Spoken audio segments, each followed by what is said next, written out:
नमस्कार दर्शक बंधु आज पाणीपाग खबर को आपन को स्वागत। दर्शक बंधु आज भिडियो रे तीनोटी विषय विस्तृत आलोचना करवा।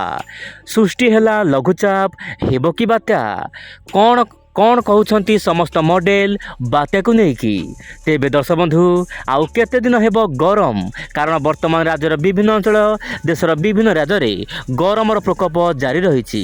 तेरे दर्शक बंधु आसतु विस्तृत आलोचना करवा बात्या संपर्कित खबर उपर कौन रहिबो आज पाणीपाग खबर। तेरे दर्शक बंधु वर्तमान समय बंगोपसागर माने दक्षिण पश्चिम बंगोपसागर में सृष्टि होईची गोटे लघुचाप। तेरे दर्शक बंधु आप मोबाइल स्क्रीन देखु मोबाइल को सामान्य जूम करने को चेष्टा करी।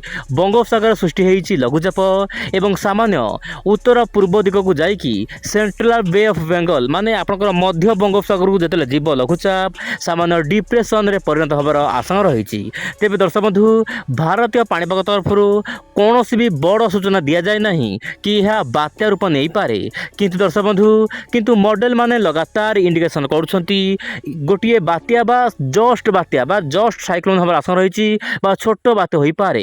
आप मोबाइल स्क्रीन देखु जितेबाला 25 तारिख बेलू आपंकर म्यांमार अति निकटतर हम साइक्लोन स्ट्रम। तेबे दर्शक बंधु जदि बात्या हुए यार ना रखा रेमाल। हाँ दर्शक बंधु यार ना रेमाल जार प्रभाव में ओडिशार केतक अंचल सामान्य वर्षा देखा मिल पारे।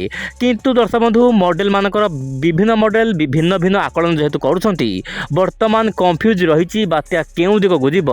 आप मोबाइल स्क्रीन देखु सामान्य पश्चिमबंग एवं आपनकर उत्तर ओडिशा आड़ को गति करुच्ची जहाँ ECMWF मॉडल आकलन रही। आप मोबाइल स्क्रीन देखु तेबे दर्शक बंधु उत्तर ओडिशा जमीक बालेश्वर भद्रक यही दुईटी जिले सामान्य वर्षा रही पारे, बाकी समस्त जिले में पाग शुखिला रहा भली परिस्थिति सृष्टि हो पारे। आप देखु बंगोपसागर समस्त वायु से बात्या दिहरे बाजिबो जहाँपाई कि बात्या अधिक सक्रिय होब और घनीभूत होबार आशंका रही। किंतु बांग्लादेशर विभिन्न राज्य ता सहित उत्तर पूर्व राज्य में प्रबल वर्षार आशंका रही आगामी दिन मानकरे।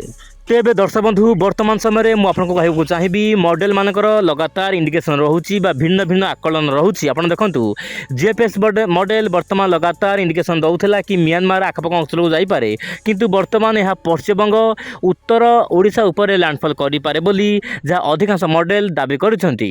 तेबे दर्शक बंधु मोर पर्सनल ट्रैक किसी रखी विभिन्न मॉडल को माने आकलन कर आप देखु जितेबाला आज हूँ 22 तारिख आज लघुचाप सृष्टि हो सारी। तेबे दर्शक बंधु आप मोबाइल स्क्रीन देखु 24 तारिख बेलू यह डीप डिप्रेशन साइक्लोन स्ट्रम परिणत होबार आशंका रही। किंतु 23 तारिख में यह डिप्रेशन कि डीप डिप्रेशन जापे। तेबे आप देखु मोस्टली यह उत्तर ओडिशा एवं आपनकर पश्चिमबंग उपकूल लैंडफॉल करें बोली जहाँ विभिन्न मॉडल तरफ आकलन कराई। से दर्शक बंधु मुझे कहूँ वर्तमान समय यह आपनकर पश्चिमबंग ही लैंडफॉल करने आशंका कराई। तेबे ECAIFS माने ECMWF मॉडल आउ एक मेम्बर हो ECIFS मॉडल कहूँ यह आपनकर उत्तर ओडिशा एवं पश्चिमबंग उपर यहाँ लैंडफॉल करें। किंतु दर्शक बंधु वर्तमान सुधा कौन स्पष्ट सूचना नहीं कि लगुला लघुचाप सृष्टि है पर ही स्पष्ट सूचना आसीपर, किंतु भारतीय पाणीपाग बा IMD सूचना देती आसंता काली सबकि स्पष्ट हम और आसंता काली निश्चय पर स्पष्ट हम कि बात्या बा लघुचाप केउ दिग को जीव और ओडिशा रे वर्षा हेब और गरम मुक्ति मिलिबो कि नहीं ताहा निश्चय पर IMD आसंता काली सूचना दब। से बंधु CMC मॉडल वर्तमान तार नुआ अपडेट जारी करिछि और CMC मॉडल कहूँ यह आपनकर बांग्लादेश म्यांमार आड़ को जापे। तेबे दर्शक बंधु जदि यह बांग्लादेश म्यांमार आड़ को गला केवल उत्तर भारत ही उत्तर पूर्व भारत ही वर्षा रहिबो, किंतु उत्तर भारत जो लगातार प्रबल मात्रा गरम गुळुगुळी जारी रही सेठुर कौन निस्तार मिलबार आशंका नहीं कि ओडिशा रे मध्य निस्तार मिलबार आशंका नहीं। किंतु भल कथा होउची ओडिशा रे हीट वेव रहिबार आशंका नहीं बोली जहाँ पाणीपाग तरफ सूचना मिली।